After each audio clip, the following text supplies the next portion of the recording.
Imagine participating in a study where you're placed in a dimly lit room with a single glaring red button on the wall that says silence.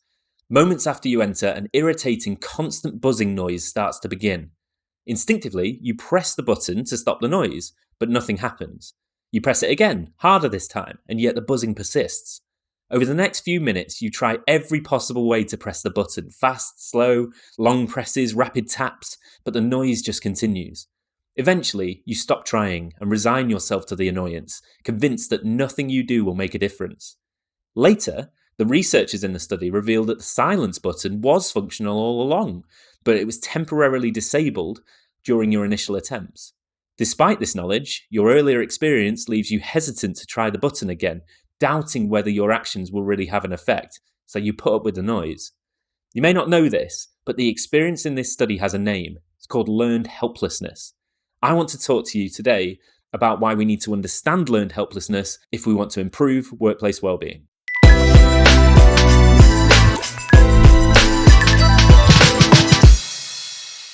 So let's start at the beginning. The term learned helplessness was first coined in the 1960s by researchers Martin Seligman and Stephen Meyer. They conducted a series of experiments on dogs where they gave them electric shocks. Nice guys, hey.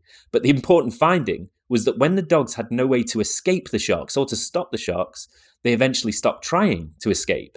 And even when an escape route was given to the dogs, they still didn't take it. Over the years, similar experiments with fewer electric shocks have been used with people. Things like the noise avoidance experiment that I gave in the intro, or by giving people unsolvable tasks and seeing how it negatively impacted their performance when faced with subsequent solvable tasks and problems. The key point here is that by taking control away from people or dogs, even if it's only our perceived lack of control for a sustained period of time, can lead to a whole bunch of negative outcomes. And crucially, when you simply try and give the autonomy back, you'll find it's not quite that easy. Now, a lot of the work focusing on this concept of learned helplessness focuses on the role of the individual. For example, learned helplessness has been seen as a precursor and a symptom of depression, and treatment often involves supporting the individual to unlearn the existing negative patterns they have in their head and instead learn to be more optimistic. If people can learn to be pessimistic, the idea is they can learn to be optimistic as well. Now, this may well be true, but if you know anything about me, you'll know that I like to look at these things in a much more systemic way. So let's move into the context of the workplace.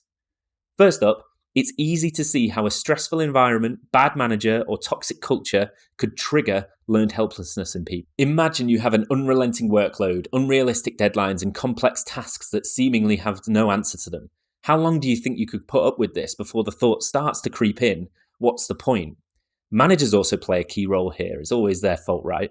I wouldn't necessarily go that far, but the classic mistake of micromanagement only takes control and autonomy away from people and makes them feel like they can't be themselves or help themselves. Research has also shown that very tall structures or rigid hierarchies within businesses lead to reduced control and autonomy for people as well.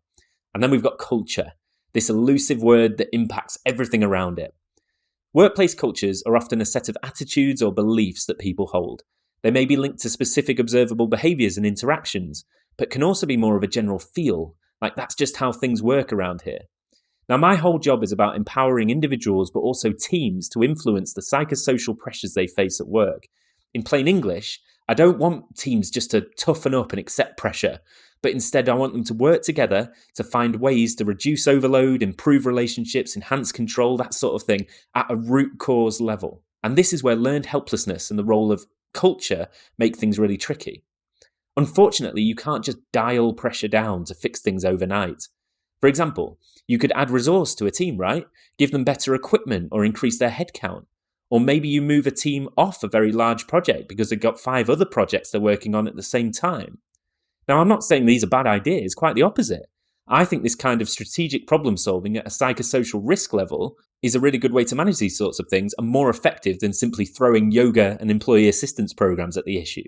But don't be surprised if it takes longer to have a positive impact than you thought, or if it doesn't seem to solve the problem at all. Why? Well, because the team may be suffering from learned helplessness. Sure, the workload is halved and the resources doubled, but I'm just so used to working at an intense pace that it doesn't seem to slow down in real terms. Or maybe your team has decided to work sensible hours and stop sending emails in the middle of the night, but ultimately, You exist in a larger organisation where these sorts of things are commonplace and part of the culture. So the question, as with all of these things, is what can we do? As usual, I'm going to make a few suggestions, but I'd love to hear your thoughts in the comments below. First things first, I think exercising patience is key. I know you're responsible for improving well-being and reducing stress in your business. It's something you're incredibly passionate about and you really want to help people. But as we've seen, these things take time. Try not to feel discouraged if your plan to reduce sickness absence or regretted turnover in a part of the business doesn't work straight away. Ironically, there's a risk you could fall into the trap of learned helplessness yourself if you don't see instant results. Remember, individuals, teams, and whole organizations need to almost unlearn the existing patterns they have before they can start to put the new ones in place. And you have to play the long game with this. Keep trying to understand the cultural factors that may be holding you back and focus on marginal gains instead. Remember, if you can improve the workplace culture by just 1% each day, you'd end up in a place that's 37 times better by the end of the year. Consistency is key. The second thing I'd emphasize is the importance of empathy. When trying to understand the psychosocial risks felt by a team, the numbers won't tell you everything. You could, for example, measure the volume of work coming into a team, the number of emails, it could be the number of billable hours they're charging and subsequent utilization rates. But does this tell you everything about how a team is feeling? Probably not. Why do they feel the need to send that email to a colleague at midnight? Is it because they've got way too much to do? Or is it because it's a habit that's developed over time, influenced by the culture that they work in? Or maybe it's both. You need to speak to, but more importantly, listen to the teams themselves to fully understand what's going on. And this leads to my final suggestion. Involve the team itself in fixing its own cultural problems. Human-centered design is the idea that any problem, even the seemingly unsolvable ones, have a solution.